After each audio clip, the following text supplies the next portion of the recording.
ராஜகண்ணப்பன் முன்னாடி நாற்காலியில் உட்கார்ந்ததை பத்தி மைப்பா நாராயணன் அவர்கள் சொன்னார். ஒன்னு பிரச்சனை எடுத்துக்கலாம், அண்ணன் திருமாவளவன் போறாரு, அல்லது திருமாவளவன் போறதுக்கெல்லாம் பிரச்சனை ஆகுது அப்படின்னு. திருமாவளவன் நாற்காலியில் உட்கார்றதா இதெல்லாம் பிரச்சனை, நாற்காலி கிடைச்சிடக்கூடாதுங்கிறதா ஒரு பிரச்சனை. நீ நம்ம சொல்றீங்க, அண்ணன் ரொம்ப பிரமாதம் சொன்னாரு. என்னன்னா, ஜி தொலைக்காட்சியில வந்து அம்பேத்கரை பத்தி ஒரு நிகழ்ச்சி நடத்தணும் கடந்த ஆண்டு நவம்பர் டிசம்பர்ல. அப்ப அண்ணன் சிறப்பு வந்தார் திருமாண்ணன். நான் கடைசியா வந்தா போதும், ஏன்னா அம்பேத்கரை பத்தி அண்ணன் ஒன்னும் புதிய செய்தி கேட்க போறதுல பேசுறவங்க இருந்து, அதனால இவங்க எல்லோரும் பேசணும். கிட்டத்தட்ட இந்த பக்கம் ஒரு 15 பேர், இந்த பக்கம் 30 பேர் பேசணும். அதனால நீங்க மெதுவா வாங்கன்னு சொன்னா அண்ணன் குறித்த நேரத்துக்கு வந்துட்டாரு. எப்பவும் வர்ற மாதிரியே. சரி, வந்ததுக்கு அப்புறம் நீங்க அறையில உட்காந்துருங்க, நாங்க நிகழ்ச்சியை நடத்துறோம், ரொம்ப அசௌரியமா இருக்கும் அந்த நாற்காலியில இருந்து. ஏன்னா நாங்க ஒரு 3 நிமிஷம் உட்கார போற கெஸ்டுக்காக தயார் பண்ண நாற்காலி. அந்த நாற்காலி அவ்வளவு நேரம் உட்கார முடியும். இல்ல பரவாயில்ல அப்படின்னு அண்ணன் உள்ள நான் எல்லாம் பேசுறதை கேட்கறேன் அப்படின்னு.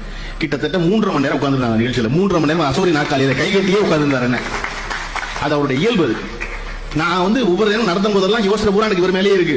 இந்த நாற்காலியில் உட்கார வச்சுட்டோமே, 3 நிமிஷம் உட்கார வைக்கிற நாற்காலி, இதுல 3.5 மணி நேரம் உட்கார்ந்துருக்காரு. அதுல பேசி கேட்ட செய்தி அத்தனையும் அவருக்கு தெரிந்த செய்தி. தமிழ்நாட்டில் இருக்க அனைத்து கட்சிக்காரர்களும் பேசுறாங்க. அதுல அம்பேத்கரை பத்தி பேசும்போது ஒன்னும் கட்சி வேறுபாடே கிடையாது. இல்ல அப்படிங்கும்போது எல்லாரும் வந்துட்டாங்க பேசுறதுக்கு. எல்லாவற்றையும் பொறுமையா கேட்டுக்கிட்டு இருந்துட்டு கடைசியில ஒரு 35 நிமிஷம் அண்ணன் பேசினாரு. அதுவரையும் பேசி 30 பேரும் பேசாத ஒரு புதிய செய்தியை எப்படி அணுக வேண்டும் அம்பேத்கரை நடத்த கிளாஸில் பாத்தீங்களா, அதான் மாஸ்டர் கிளாஸ்.